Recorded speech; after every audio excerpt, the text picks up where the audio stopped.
Hello everybody and welcome back to the channel where today we are going to be reviewing the Packers' last preseason game against the Baltimore Ravens, where both teams rested a vast majority of their starters. The Packers rested all of them basically, and basically it was just a tryout for the last few roster spots on each team.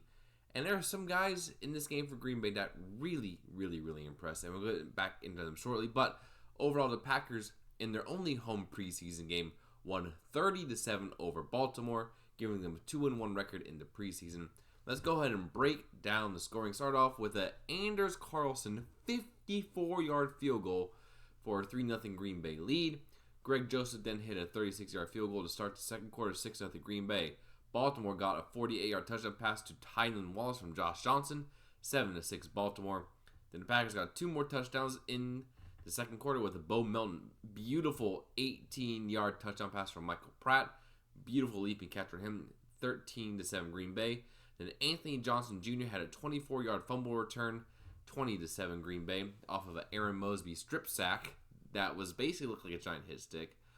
Third quarter, Malik Heath had a 7-yard touchdown pass from Sean Clifford, 27-7 Green Bay, and then Greg Joseph nailed a 55-yard field goal for a 30-7 Green Bay victory.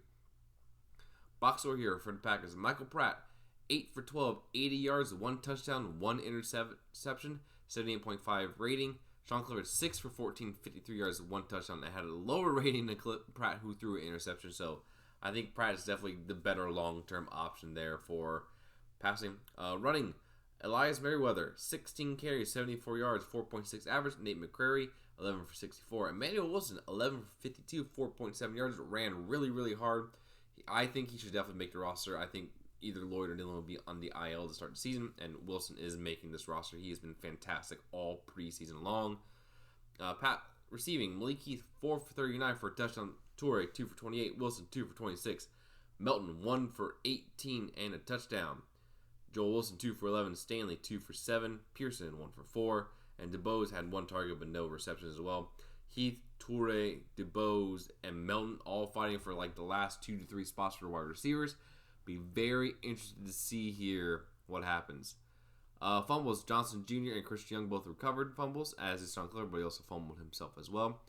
Christian Wilkes, big riser here. 6 total tackles, 5 solo, 2 pass deflections.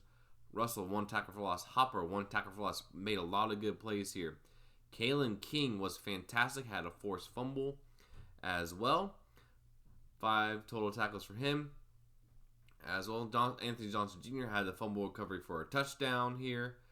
Kobe Wooden, tackle for loss. Alexander, tackle for loss. Aaron Mosby, fantastic. Tackle for loss, sack, pass deflection, quarterback hit as well.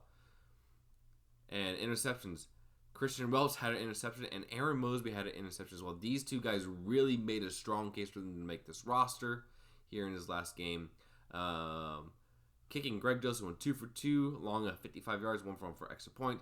Carlson, 1 for 2, missed a 32-yarder, which really dinged him because he was having a great week.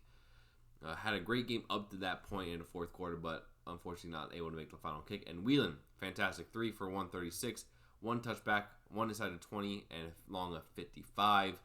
Some guys that really stood out for me. Michael Pratt had some good moments there. Did have that 1 pick, but otherwise not too bad. I think he's going to make it. I would imagine he's the QB2 over Sean Clifford. Clifford has struggled these past few weeks, and Michael Pratt has looked a lot better. Emmanuel Wilson, again, like I said, I believe he will make the team as a starting third back behind Josh Jacobs and either Lloyd or Dillon, and then Wilson, because I think one of those two guys would either be cut or on the IL. Merriweather might make the practice squad. He's been running pretty hard too, so good eye for him. Malik Heath had a fantastic game for him, making a strong case to make the team. Bo Melton, I think, will be our wide receiver 5 this year. He's got a great speed. And then Toure and DeBose, be intriguing between these two 7th-round picks who the Packers might keep. So, be intrigued there. Then, yeah, defense, Christian Welch, fantastic. He is making a strong case to make this team as a linebacker, probably be a special team, but he's been fantastic for us. Tyron Hopper has been great these past 2 weeks. He's been really explosive. Kalen King, 7th-round rookie. He has some missed tackles, some busted coverage, but he can hit you hard, and he is playing with aggression. He has a chip on his shoulder, and he's starting. I like him a lot. I think he might be a good safety long term. And Anthony Johnson Jr. has been fantastic as well, fighting for a roster spot too because we got 4 guys ahead of him. So yeah, and then Aaron Mosby, fantastic. So overall, it was a very strong performance by a lot of guys trying to make this roster, and several of them made very strong cases to make roster cuts very, very difficult for Green Bay. And as roster cuts happen, if any surprises happen to me or notable names, I will let you guys know. And until then, I'll see you again very soon. Remember to like, comment, and subscribe, and I'll be back before we know it. Peace.